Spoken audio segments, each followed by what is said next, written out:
Right, so today is going to be a bit of a rush. It's forecast rain at 12, turning really cold and snow tonight. Going to drop to like 0 by about 5 o'clock. So I've brought the plants out I've been hardening off, and obviously I already had these hardened off, so they're going inside tonight in the greenhouse just for a bit of protection, because they're hardened off really well and they've handled the cold nights. But for how cold it's going to get, I reckon -2, I don't want to take the chance. So safe than sorry. But for now, what I'm going to do is I want to try and beat the rain and do a bit of work on the front garden. So I'm going to get my wellies on, I'm going to get the fork, and I'm going to go out the front and get some stuff done in there. So I'm probably not going to film the front, but I will do some before and afters and just show you what I'm doing. So unless I set the tripod up in the house and film, because the memory card on the GoPro finally died, which I'm not impressed about, and I don't want this camera getting wet. That's the only other one I've got now apart from my phone, so I'll maybe do that. I'll see if I can get the tripod set up in the sitting room. Right, so this is my task for today, and I already see I've made a start, and then it rained, and it's going to rain again. I'm going to try and get the rest finished. Once it's all to go over, I need a path there and a path there, and everything else is going to be plants and flowers and whatnot. As you can see, it's lots of dandelions, lots of couch grass, nettles and dock. So yes, you can see the roots. I've got a good start now. It was really hard getting this done because of the rubble that was in there. Off when we put the drive in, it was basically all the rubble was dumped here, so it's all gone in the ground. There's quite a bit down the bottom there, and to get rid of. But right, I'll get cracking and come back.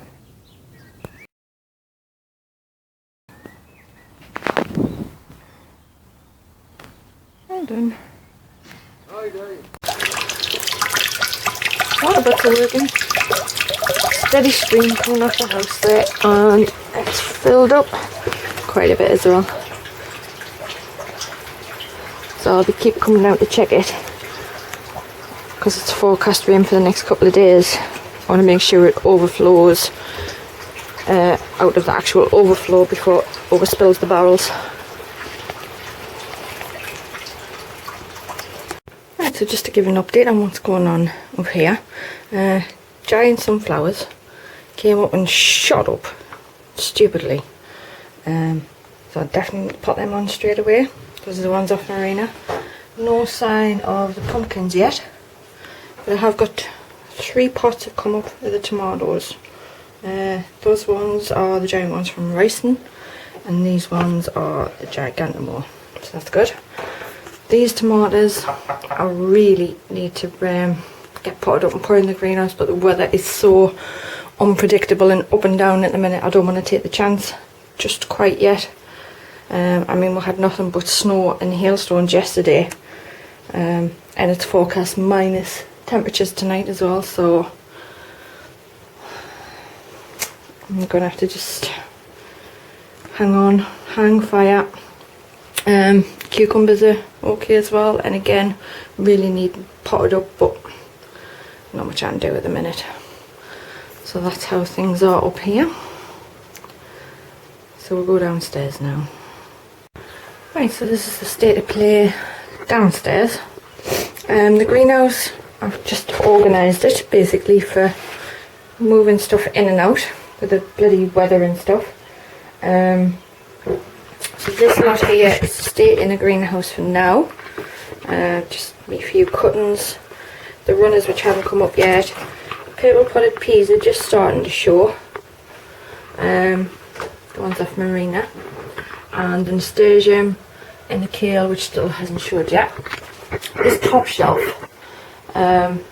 is going to be me stays in the greenhouse, so all that's here is my chilies, my sweet peppers, the lemon seeds are planted, and I'm also going to keep My little orange in here as well, but I'm taking it inside at the minute to repot on. The marigolds haven't worked, so I need to retry them. Those just look in a terrible condition. These are the cauliflowers, so I'm going to give up on them as well. That's dead, so that needs sorted.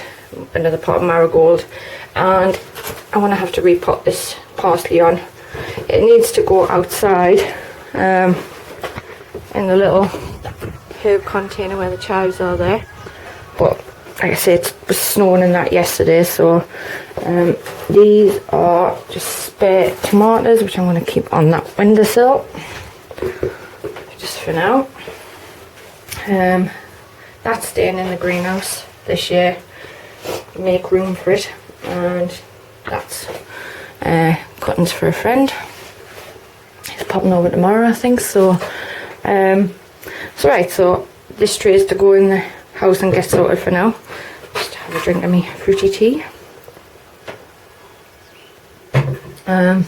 So with windows open, doors open today, massive contrast to yesterday. It's over 20 degrees. And like I say, that's with windows and doors open. So I have moved outside to, I mean, some of it's already hardened up. I was just protecting from frost, but peas, lettuce and spring onions I could really do with potting these on as well. I think the lettuce now. Some of my bulbs are coming up. That was the snowball dahlia, and some of the lilies are coming up, and the fuchsia.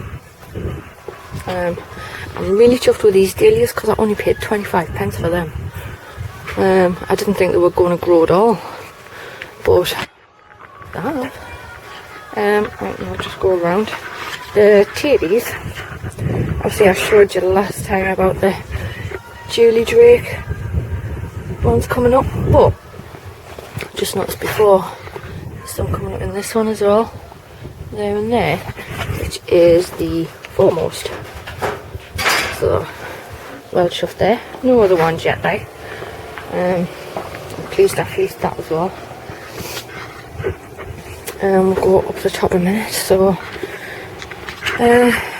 starting to bring the flowers out to harden off as well. I'd already hardened the carrots off. They're really coming up now, so when they get a little bit bigger I'll pick the strongest one and thin them out. These are the Market More outdoor cucumbers. I only want 2 of them to grow up the little climbing frames I made the other day. More flowers. You can see the lilies are coming up there. Nothing still from the Dutch iris or anything yet. They only went in recently. Leeks are still hanging on in there. Hardening the courgettes off now. Sprouts are already hardened off and starting to harden off these Livingston daisies and dahlias as well. Everything's still looking canny up here. That mint's really coming back up now. And since I chopped back all the dead foliage of the strawberries, they're starting to develop quite a few new leaves as well. And everything up here, it's still looking good. That's really coming up now. Purple, its purple counterpart. I keep finding loads of these everywhere in the gravel. So, I'm not complaining, I like them. So, down this end, everybody seems to be having the same problem with the garlic. The leaves going yellow, so I don't know what the crack is there. Very strange. I think Jane Kelly and Debbie Meredith, we've all been talking about it because we've had the same issues. I'll put a link to both their channels in the description below. The leeks I put in, I've lost a couple. 1, 2, yeah, just the 2. The rest of them seem to have survived alright. These garlics are just exactly the same, yellowing leaves. I thought it was because I'd moved mine, but obviously not. onions have so far survived the cold, and the rhubarb's well on its way now. It took ages to get started, and some people have been harvesting theirs, so I was really like panicking, but that's fine. So that's good. I still need to move that bird box up, but I don't think I'm going to get birds in there in any way this year. Comfrey's still flying, and obviously my chives, I've already had some of the chives off. I love cheese and chive sandwiches. So anyway, this is the other pot where the rest of the herbs are going to go, but like I said, it's too cold yet. Water buds are all sealed up now, and because of all the rain and snow, it's just about full. Look, obviously because of how they're connected at the bottom, they're all filling up evenly, so that's quite a bit of water in there. Right.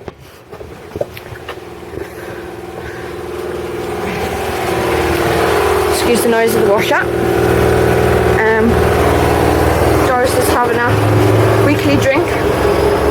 I've got another basil there I'm just trying to rescue, which I'm giving another drink. And I haven't actually got that many tatties left to put in. I'm doing well. So then, right, I'll get the stuff brought in from the greenhouse and we'll get cracking. Right, okie dokes, since I've discarded what needed discarded, so that leaves us with me little orange to repot. My fuchsia, my first ever cutting that's ever worked, with the exception of the golden berries and the parsley, which needs to be put in a thing outside, but like I said, it's just not good yet. So I'm going to start with the fuchsia just because I'm curious about what it's like in there.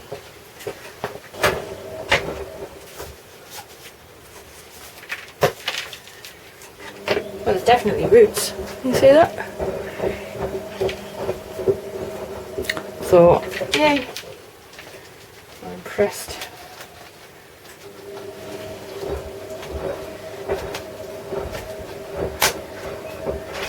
This is a gorgeous plant, which has lovely big leaves and lovely big flowers. So I'm well chuffed with that there.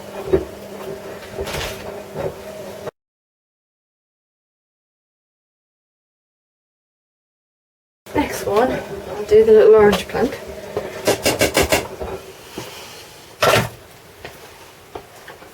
Let's see what that's like in there. See its little root there.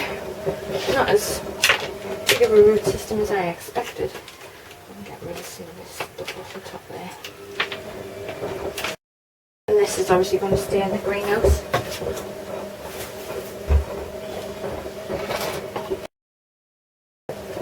In the summer I'm going to run some electric into the greenhouse. So that when it comes to like the autumn and winter, I can put a heater in there. Really help us get a bit of a longer growing season. Because I've always got loads of tomatoes and stuff left, but that never ripen because it's just not warm enough and sunny enough. But there's nothing I can really do about the sun. But there's something I can have a go at sorting the heat out.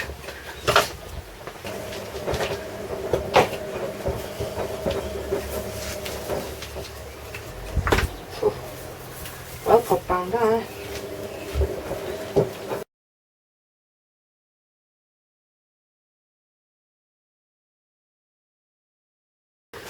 Right, so that's that.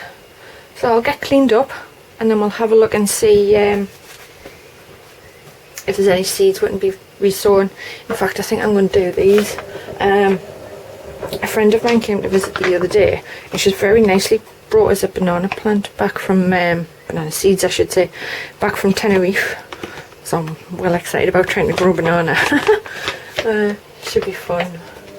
So, but it says you've got to soak the seeds for like 24 hours first.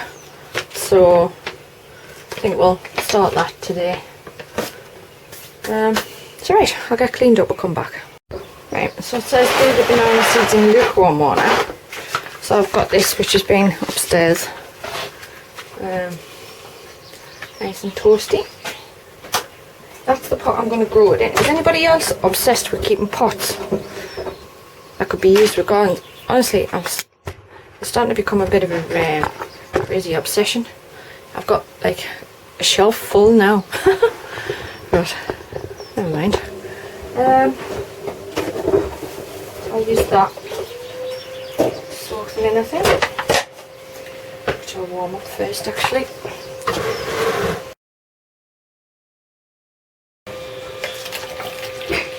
And this is rainwater.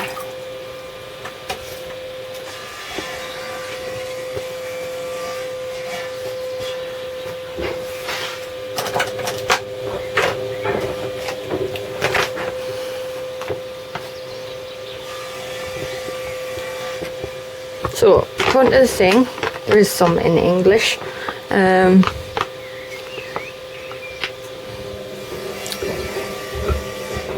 Rehydrate in lukewarm water for 24 hours. So, let's do that then.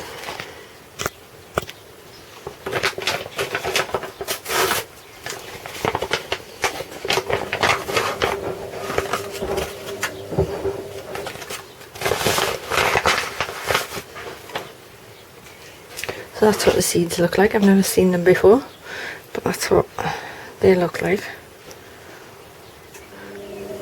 So into the water they go, and I'll take them and I'll put them on the windowsill upstairs where it's nice and warm. And I'm going to start them off in this and use this like a propagator. Also staying in the house, keeping upstairs. So right, I'll get that took upstairs now. Right, so again, excuse the noise of the washer, but so I've just gone through the seeds for this month.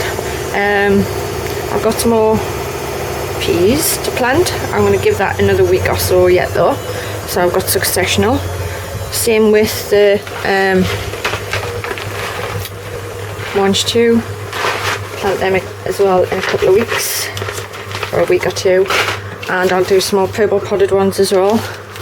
The carrots are being planted straight outside, so that's going to be another week or two yet. The Chantenay red core, I'm going to plant in a pot, as they only grow about that big. Hold on, let me just zoom out and see what the hell I'm talking about. They only grow about that big, but they're lush for salads and stuff. So they're a great one to grow in pots. Now I've got these ones, I've never tried these ones before. Sugar Snacks 54. Apparently they don't have much of a core and they're incredibly sweet, so I'm looking forward to having a go at them. And the Amsterdam Forsen 3, I'm going to do some more of them. I don't think they're a big carrot, but they're 10 inches apparently. But what I am going to sow now is I've got some coriander, some rocket, some fennel and some cress. So I'm going to get those sowed now. So I'll come back in a second when I'm set up.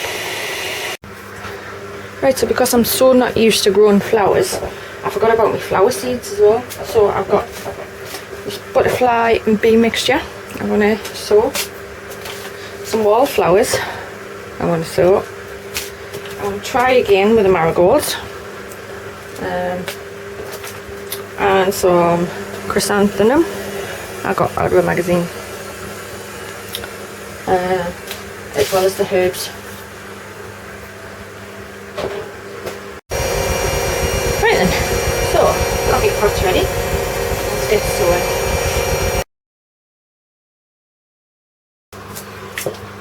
The first one is the rocket.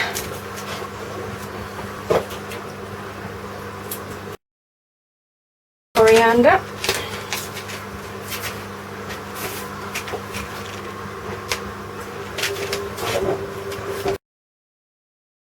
And all these herbs will fill up the little herb garden where the chives are. And this is fennel. And cress. I'm sure you're supposed to do this in cotton wool, but God knows where I've got cotton wool, so we'll see what it does in compost.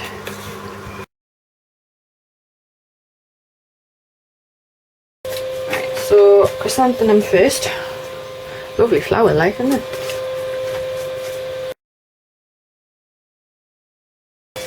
Marigold.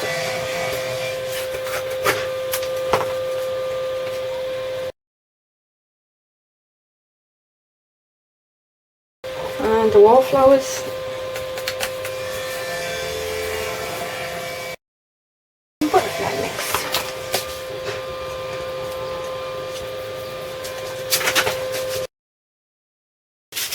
And I'll do some more sorts of all of these next year. It says the majority of these should be done outside straight away, but the ground's just far too wet and too cold. But is at the time where they should be planted, so catch 22. I think they'll be alright in pots.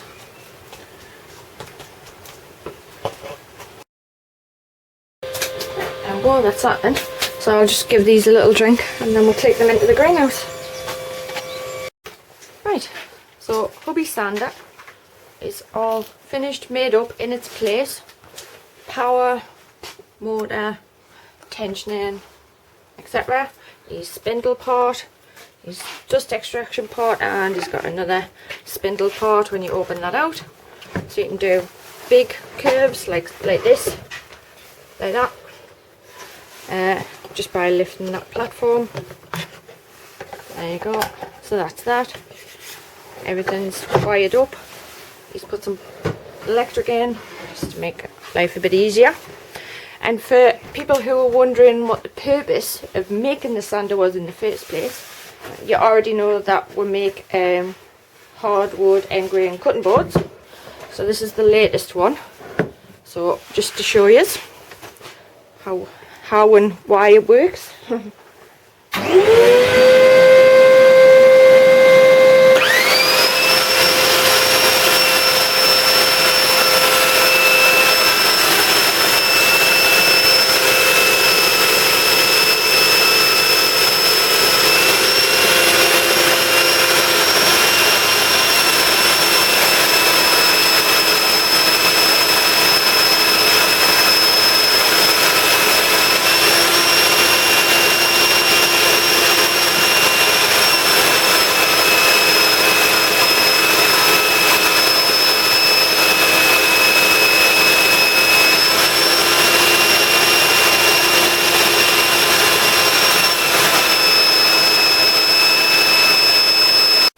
There you go. The purpose of the sander basically now, as you can see, is that all the edges are sanded down.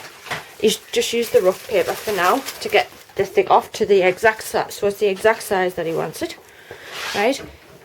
And then he's going to change the belt to a finer grit one and do a bit of polish sanding so it's nice and smooth. But it would be extremely difficult and extremely time consuming to do all that by hand, hence why he made his sander. So right, to change the belt, he just loosens that knob there, pulls that on there,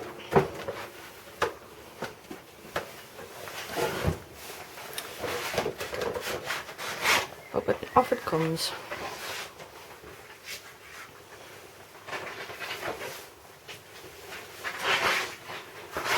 New one, this one's 100 grit.